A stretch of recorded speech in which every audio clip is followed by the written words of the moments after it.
Hello students, dictation 5 second बाद शुरू होगा।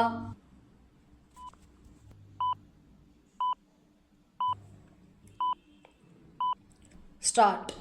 लद्दाख को अलग राज्य का दर्जा देने और इस अक्षेत्र को संविधान की 6ठी अनुसूची में शामिल करने की मांगों को लेकर लेह में जारी शांतिपूर्ण आंदोलन जिस तरह हिंसक हो उठा और जिसके नतीजे में 4 लोग मारे गए और कई घायल हो गए, उसके पीछे कोई शरारत भी हो सकती है। इसका अंदेशा इसलिए होता है क्योंकि हिंसा के दौरान भाजपा कार्यालय को आग लगाने के साथ लद्दाख स्वायत्त पर्वतीय विकास परिषद के कार्यालय को क्षति पहुंचाई गई और सुरक्षा बलों के वाहनों को निशाना बनाया गया।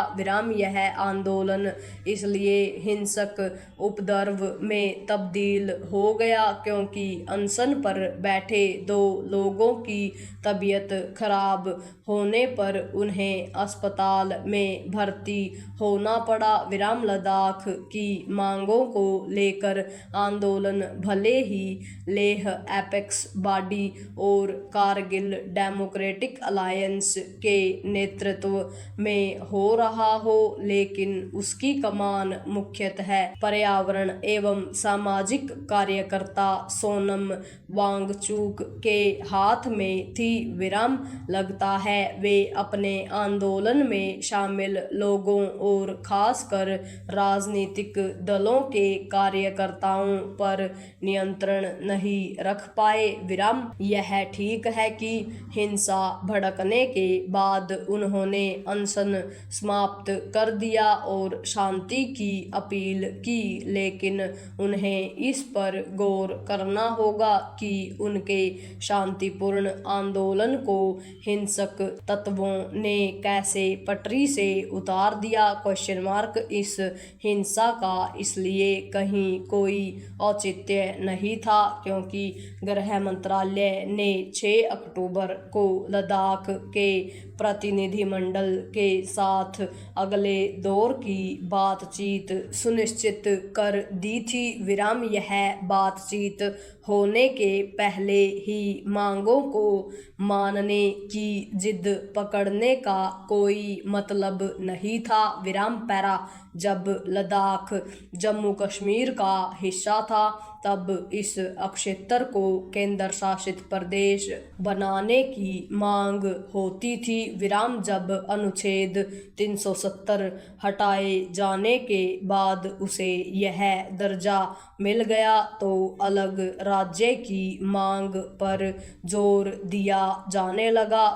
इसके औचित्य को सिद्ध करने वाले तर्क दिए जा सकते हैं, लेकिन उन पर जोर देने के लिए हिंसा की राह पर जाना दुर्भाग्यपूर्ण भी है और चिंताजनक भी।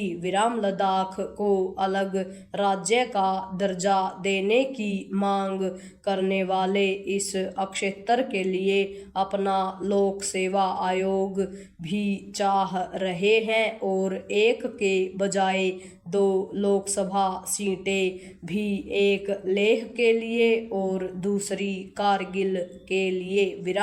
यह सही है कि जम्मू कश्मीर का हिस्सा होने के दौरान लद्दाख को 370 के तहत जो विशेष अधिकार मिले थे वे केंद्र शासित बनने के बाद समाप्त हो गए, लेकिन इस नतीजे पर पहुंचना सही नहीं होगा कि इससे अक्षेत्र के लोगों की संस्कृति और जमीनों के लिए खतरा पैदा हो गया।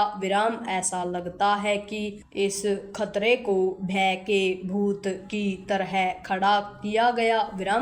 जो भी हो, केंद्र सरकार को इस अशांत हो उठे अक्षेत्र में शांति का माहौल बनाए रखने को सर्वोच्च प्राथमिकता देनी होगी, क्योंकि यह चीन और पाकिस्तान से लगा इलाका है। पूर्ण विराम।